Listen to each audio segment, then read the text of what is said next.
नमस्कार दोस्तों। आज के इस सेशन में हम बात करने वाले हैं 1 जून से 10 जून तक के करंट अफेयर्स के बारे में। ये करंट अफेयर्स काफ़ी इम्पोर्टेंट रहेगा एग्जामिनेशन पॉइंट ऑफ व्यू से, क्योंकि इसमें मेनली जो मेन जो इन्फॉर्मेशन है, जो एग्जामिनेशन पॉइंट ऑफ व्यू से काफ़ी ज़्यादा इम्पोर्टेंट है, उसको इस वीडियो में शामिल किया गया है। तो चलिए इस सेशन को स्टार्ट करते हैं।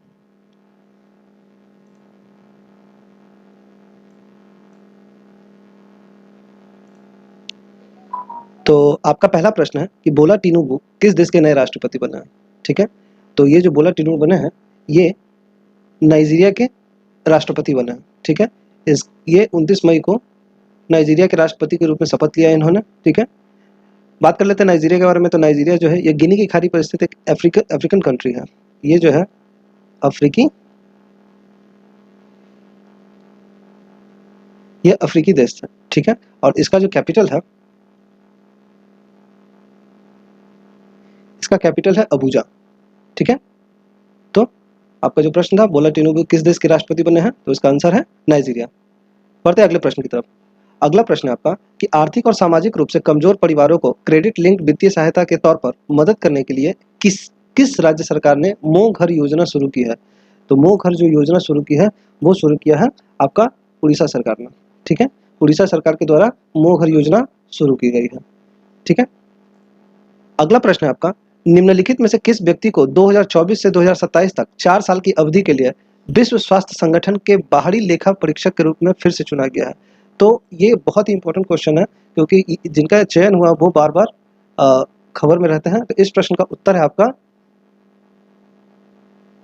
गिरीश चंद्र मुर्मू। गिरीश चंद्र मुर्मू को 2024 से 27 तक 4 साल की टेन्योर के लिए WHO के बाहरी लेखा परीक्षक के रूप में चुना गया है। ठीक है, अगला प्रश्न है आपका काठमांडू में आयोजित NSC CAVA महिला वॉलीबॉल चैलेंज कप का खिताब किस देश ने जीता है। तो इस प्रश्न का उत्तर आपका भारत ने महिला वॉलीबॉल चैलेंज कप का खिताब जीता है। और इसका जो आयोजन हुआ था इसका आयोजन हुआ था आपका नेपाल में।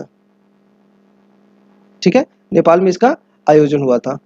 उसके बाद भारत ने एक और खिताब जीता है। भारत ने हॉकी में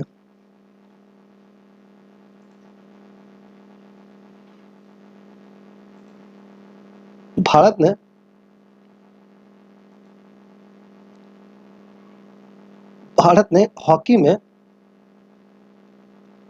पुरुष जूनियर एशिया कप 2023 का खिताब भी जीता है।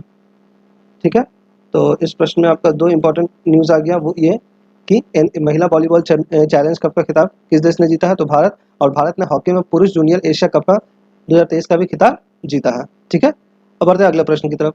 अगला प्रश्न है आपका कि निम्नलिखित में से किस देश ने सहकारी क्षेत्र में दुनिया की सबसे बड़ी खाद्य भंडारण योजना को मंजूरी दी है।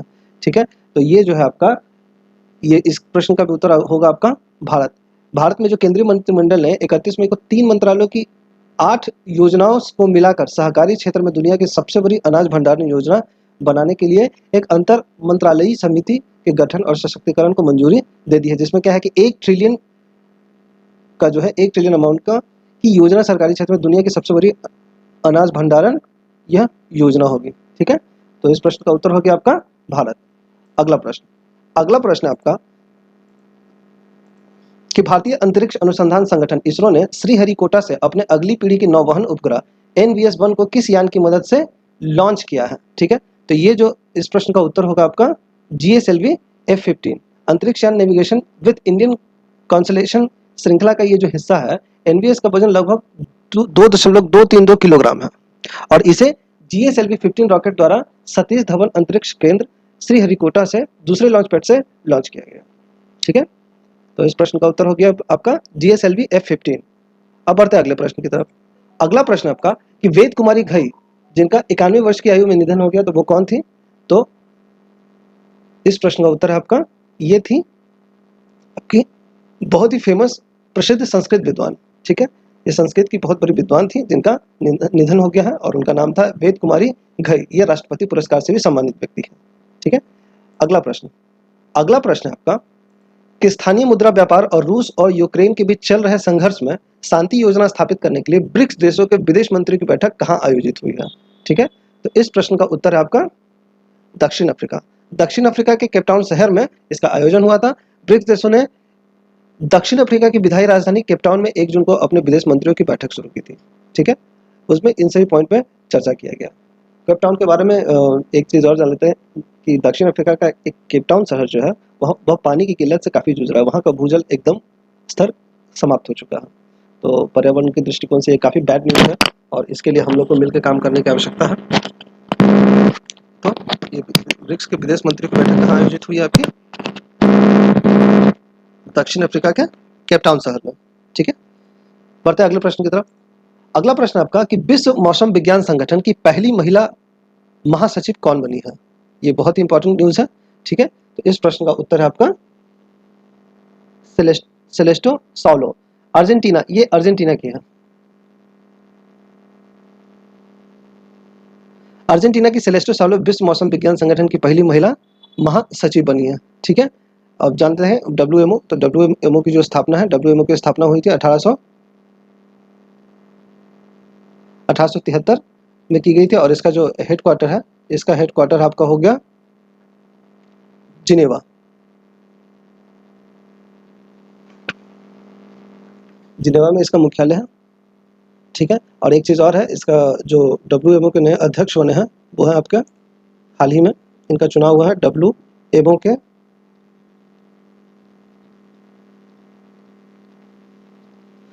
के नए अध्यक्ष बने हैं डॉक्टर अब्दुल्ला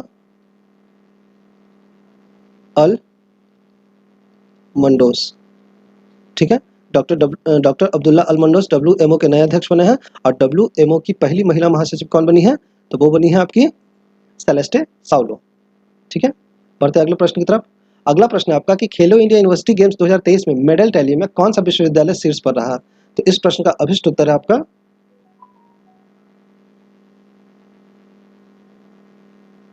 पंजाब विश्वविद्यालय। ठीक है, पंजाब विश्वविद्यालय, ये इस यूनिवर्सिटी ने कुल 69 पदक हासिल किए हैं, जिसमें से 26 गोल्ड, 17 ब्रॉन्ज, 17 सिल्वर और 26 ब्राउन्ज है। ठीक है, तो कौन सा विश्वविद्यालय शीर्ष पर है खेलो इंडिया यूनिवर्सिटी गेम्स में? तो पंजाब विश्वविद्यालय।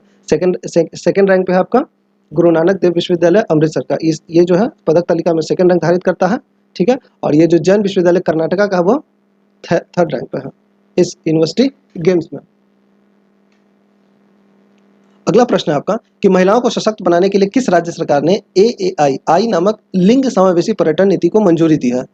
ठीक है, तो महिलाओं को सशक्त बनाने के लिए एक सशक्तिकरण की दिशा में एक बहुत बढ़िया पहल है। तो ये जो आई नामक लिंग समावेशी पर्यटन नीति को मंजूरी दी है, तो वो दिया है महाराष्ट्र सरकार ने। महाराष्ट्र सरकार ने इस नीति को मंजूरी दी है। अगला प्रश्न है आपका कि उच्च गुणवत्ता वाली स्वास्थ्य सेवा प्रदाता के लिए राष्ट्रीय प्रत्यायन बोर्ड प्राप्त करने वाला भारत का पहला अखिल भारतीय आयुर्विज्ञान संस्थान कौन बना है? ठीक है, तो इस प्रश्न का उत्तर है आपका अपनी सेवा के दृष्टिकोण से काफ़ी अच्छा रंग धारित करता है। तो ये जो अवार्ड ये जो मिला है भारत का पहला एम्स कौन बना है उच्च गुणवत्ता वाली स्वास्थ्य सेवा के लिए? तो वो है एम्स नागपुर। ठीक है, अगला प्रश्न आपका कि 2023 में भारत और वियतनाम के अधिकारियों ने 31 मई को कहां पर तीसरी समुद्री सुरक्षा वार्ता आयोजित की थी? ठीक है, तो इस प्रश्न का अभिष्ट उत्तर है आपका नई दिल्ली में इसका आयोजन हुआ था। ठीक है,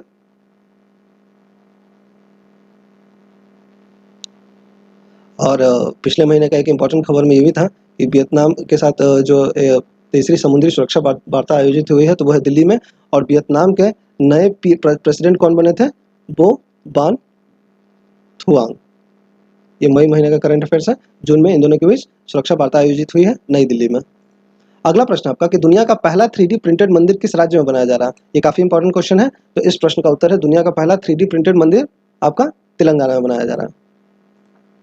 कौन सा संस्थान लगातार 5वें वर्ष राष्ट्रीय संस्थान रैंकिंग फ्रेमवर्क 2023 में शीर्ष स्थान पर बरकरार रहा है? तो इस प्रश्न का उत्तर है आपका IIT मद्रास। लगातार 5वें वर्ष यह NIRF रैंकिंग में टॉप पे रहा है। ठीक है, अगला प्रश्न आपका कि वैश्विक दास्ता सूचकांक 2023 के अनुसार सर्वाधिक दास्ता वाला देश कौन है? तो ये हमेशा से काफी टॉप पे रहा है। तो ये उत्तर कोरिया इसका आंसर होगा। ठीक है, और ये जो रिपोर्ट है, ये जो रिपोर्ट जारी की जाती है, इस जारी करता है इसके वॉक फ्री फाउंडेशन। रिपोर्ट जारी करता है वर्क फ्री फाउंडेशन। इसमें क्या है कि वैश्विक स्तर पर आधुनिक दास्ता के बढ़ते प्रचलन पर यह प्रकाश डालती है, जिसके अनुसार ऐसी परिस्थितियों में रहने वाले लोगों की संख्या 50 मिलियन तक पहुंच गई है, जिसमें पिछले 5 वर्षों में 25% की व्यापक वृद्धि देखी गई है। ठीक है, तो वैश्विक दास्ता सूचकांक में टॉप पे है आपका उत्तर कोरिया। अगला प्रश्न आपका कि 2025 में विश्व के सबसे बड़े संरक्षण सम्मेलन की मेजबानी कौन सा देश करेगा? ठीक है, तो इस प्रश्न का आपका विशिष्ट उत्तर है संयुक्त अरब अमीरात। संयुक्त अरब अमीरात 2025 में विश्व के सबसे बड़े संरक्षण सम्मेलन की मेजबानी करेगा। अगला प्रश्न आपका कि संयुक्त राष्ट्र महासभा के 78वें सत्र के अध्यक्ष कौन बने हैं? तो संयुक्त राष्ट्र महासभा के 78वें सत्र के अध्यक्ष बने हैं आपके डेनिस फ्रांसिस जो है यूएनजीए के जनरल असेंबली के 78वें सत्र के अध्यक्ष बने। अगला प्रश्न आपका विश्व पर्यावरण दिवस पर प्रधानमंत्री मोदी ने रामसर स्थलों के संरक्षण के लिए किस योजना को शुरू किया है? तो ये जो योजना है इसका नाम है अमृत धरोहर योजना। ठीक है, अमृत धरोहर, रामसर स्थलों के संरक्षण के लिए अमृत धरोहर योजना शुरू की है। और एक और है मिष्टी योजना, ये जो है भारत के समुद्र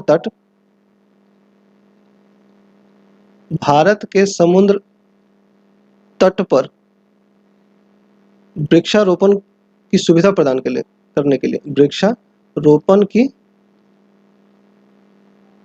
सुविधा प्रदान करने के लिए मिष्टी योजना, और रामसर स्थलों के संरक्षण के लिए हो गया अमृत धरोहर योजना।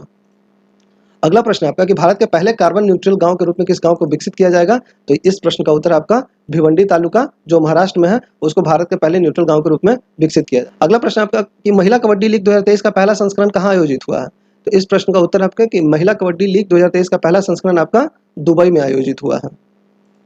अगला प्रश्न आपका कि 2023 में यूरो में गिरावट के कारण दुनिया की चौथी सबसे बड़ी अर्थव्यवस्था में मंदी की शुरुआत हो गई है। तो ये काफी ज्यादा इंपॉर्टेंट क्वेश्चन है, तो ये आपका इसका आंसर होगा जर्मनी में आर्थिक अर्थव्यवस्था में मंदी की शुरुआत हो गई है यूरो में गिरावट के कारण। जर्मनी जून में इसलिए भी चर्चा में रहा कि यहाँ पर 58वां UNFCCC बॉन जलवायु परिवर्तन सम्मेलन आयोजित हुआ है। ठीक है, तो जर्मनी दो चीजों के लिए चर्चा में है इस पीरियड में, एक कि अर्थव्यवस्था मंदी की शुरुआत हो गई और दूसरा कि 58वां बॉन जलवायु परिवर्तन सम्मेलन आयोजित हुआ है। अगला प्रश्न आपका कि आरबीआई के गवर्नर शक्तिकांत दास ने वित्तीय समावेशन की प्रगति का आकलन करने के लिए किस नाम से एक वित्तीय समावेशन डैशबोर्ड लॉन्च किया है? ठीक है, तो इस प्रश्न का उत्तर आपका अंतर्दृष्टि। ठीक है, अगला प्रश्न आपका कि पहला इंडियन प्रीमियर हैंडबॉल लीग 2023 कहाँ आयोजित हुआ है? तो इस प्रश्न का उत्तर आपका जयपुर। पहला इंडियन प्रीमियर हैंडबॉल लीग 2023 आयोजित हुआ है जयपुर में। अगला प्रश्न आपका कि फीफा 3x3 महिला विश्व कप 2023 का खिताब किस देश ने जीता है? तो इस प्रश्न का उत्तर है आपका अमेरिका ने फीफा महिला विश्व कप 2023 का खिताब जीता है। अगला प्रश्न आपका कि जून 2023 में दक्षिण पूर्व अरब सागर के ऊपर बने वाइपर जॉय साइक्लोन का नाम किस देश ने रखा है? तो इसका नाम जो है अरब सागर के ऊपर जो साइक्लोन बना उसका नाम दिया है बांग्लादेश ने। ठीक है, अगली बार इसको नाम देगा भारत। वाइपर जॉय साइक्लोन को नाम दिया है बांग्लादेश ने। अगला प्रश्न है आपका कि 2023 में किस देश ने भारत के राष्ट्रपति द्रौपदी मुर्मू को अपने सर्वोच्च नागरिक सम्मान grand order of the chain of the yellow star से सम्मानित किया है? ठीक है, तो इस प्रश्न का अभिष्ट उत्तर है आपका सूरीनाम की सरकार ने जो है भारत के राष्ट्रपति द्रौपदी मुर्मू को अपने देश के सर्वोच्च नागरिक सम्मान से सम्मानित किया गया है। और इस समय यहाँ के जो प्रेसिडेंट है आपके चंद्रिका प्रसाद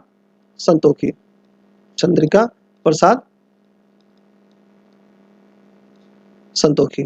ठीक है, अगला प्रश्न आपका कि 5वें राज्य खाद्य सुरक्षा सूचकांक 2023 में बड़े राज्यों की सूची में कौन सा राज्य शीर्ष पर रहा है? तो खाद्य सुरक्षा सूचकांक में कौन सा राज्य शीर्ष पर रहा? तो यह है केरल जो है इस मामले में टॉप किया है। वहीं छोटे राज्यों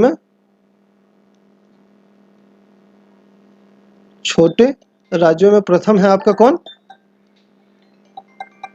गोवा।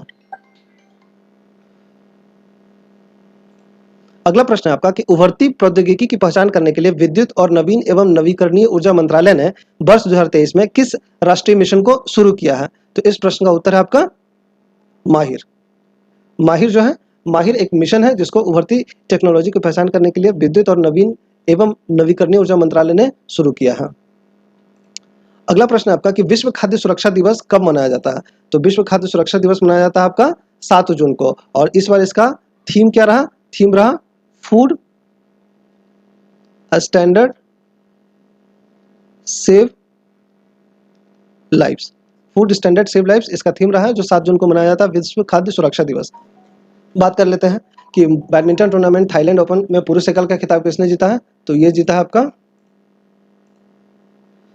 कुनलावुत वितिदर्शन, जो थाईलैंड के हैं। वही बात कर लेते हैं महिला एकल की, तो महिला एकल का खिताब जीता है एन से यंग ने, ठीक है, जो दक्षिण कोरिया के हैं।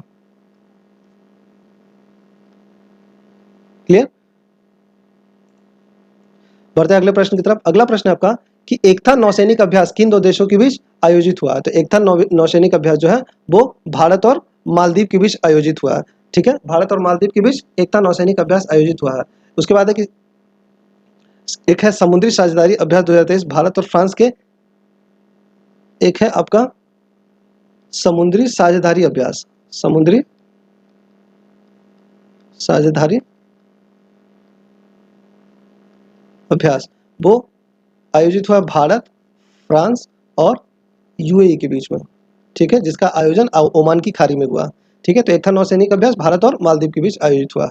अगला प्रश्न है आपका कि पेंगुइन रैंडम हाउस इंडिया द्वारा प्रकाशित नालंदा नामक पुस्तक के लेखक कौन है, तो ये बिहार में जो भी गवर्नमेंट एग्जाम होंगे बीपीएससी बीएसएससी उसके एग्जामिनेशन पॉइंट ऑफ व्यू से ये काफी ज्यादा इंपॉर्टेंट है कि पेंगुइन रैंडम हाउस इंडिया द्वारा प्रकाशित नालंदा पुस्तक के लेखक कौन है, तो इस प्रश्न का उत्तर होगा अभय के, ठीक है, अभय के ने इन्होंने इस पुस्तक को लिखा है।